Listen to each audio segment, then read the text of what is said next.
Hello, in this lesson we will learn how to find the area and perimeter of composite figures and regular polygons.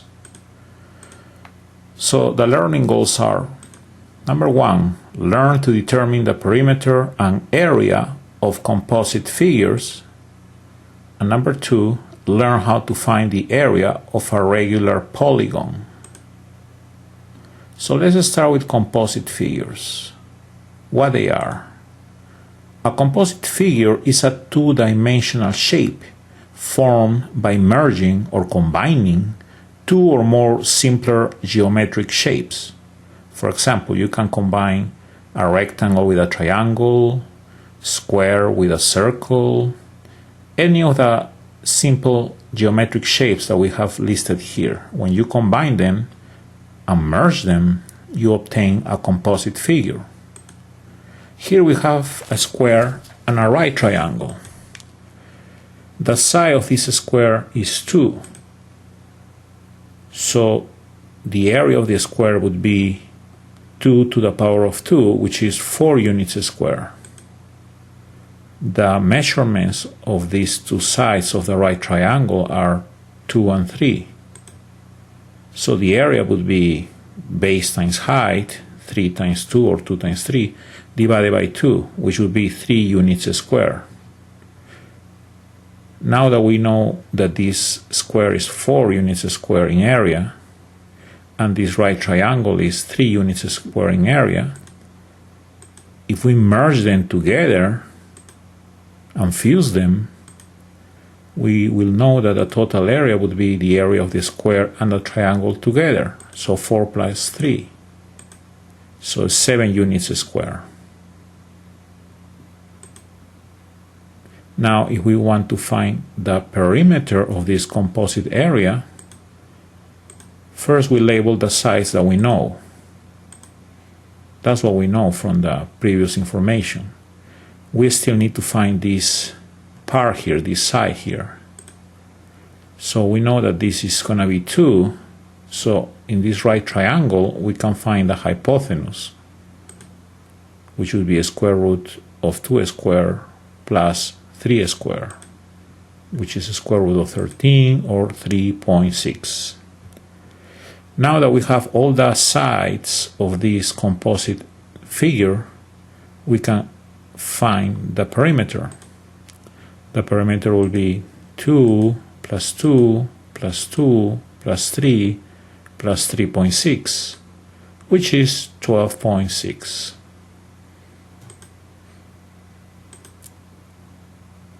Here we have another problem. We need to find the area of this L-shaped composite figure. So we're going to separate this figure in two parts. That's why we put this dotted line here. So we have these two figures here. So we need to figure out this side here. And we can do it by subtracting 5 minus 2, because if we subtract 5, this total length minus this length here, which is 2, right, which is the same as this one, 2, we get this part here, which is 3 feet. Now that we have all the dimensions that we need, we separate this composite shape or composite figure into two parts, a rectangle and a square. The area of this rectangle would be 6 times 2, feet times feet will give you square feet. So we have 12 square feet. The area of this square is 3 feet to the power of 2, which will be 9 square feet.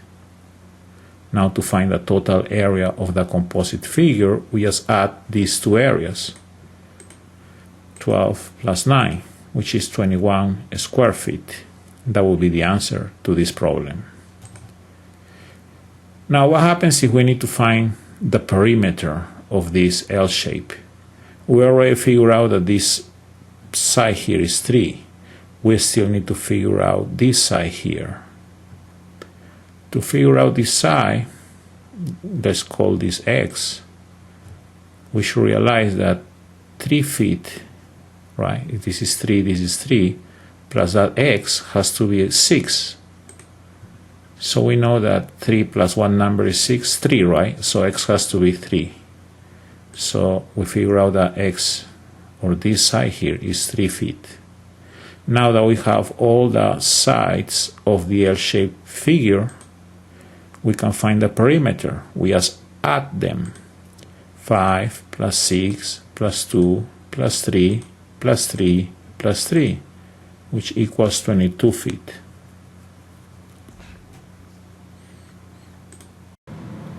Okay, let's go into regular polygons now.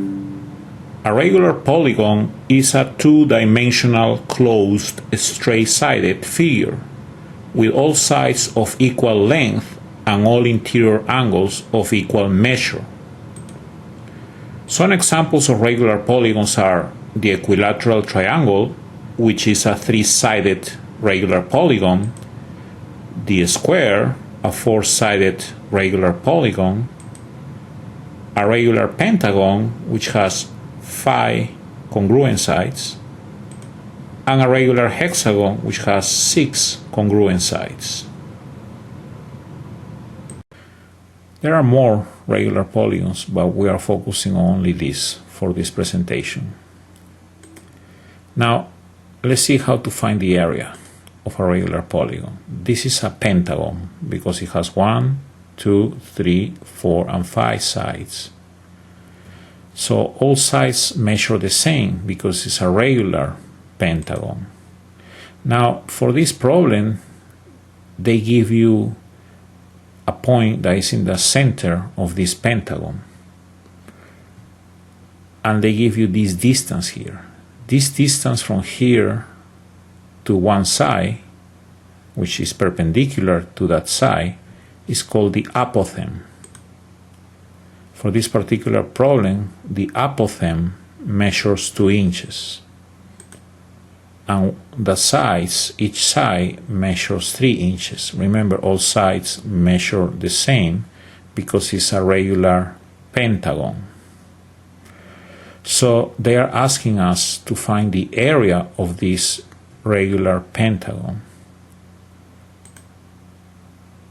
To do that, we should realize that we can make a triangle here, and that the area of that triangle is going to be the base times the height divided by 2. So it will be 3 times 2 divided by 2, which is 3 units square. Why do we calculate the area of this triangle? Because if you realize, if we can make a triangle here, we can make triangles using all sides. So each side will be the base for a triangle which is identical to this triangle.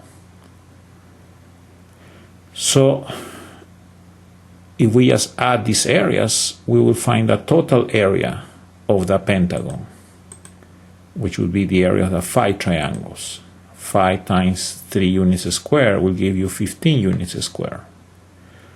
So just realize that because it's regular, all these distances here are going to be the same, and all these triangles are going to be the same.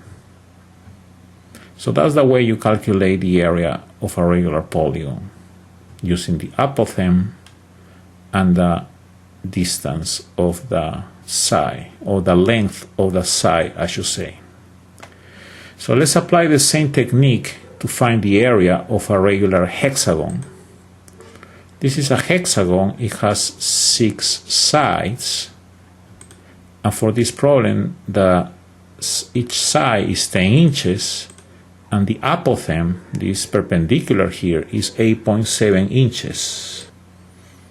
Okay, same as before, we're gonna make a triangle here and calculate the area of that triangle, which would be the base 10 times the height 8.7 divided by 2, which equals 43.5 units square. Now in the hexagon, you're gonna find, or you're gonna get 6 triangles because there are 6 sides, therefore you're going to get 6 triangles. So to find the total area, you just multiply 6 times 43.5, which is 261 units square. So the reason we are covering regular polygons here is because, as you notice, a regular polygon is also a composite figure of a certain number of triangles, right?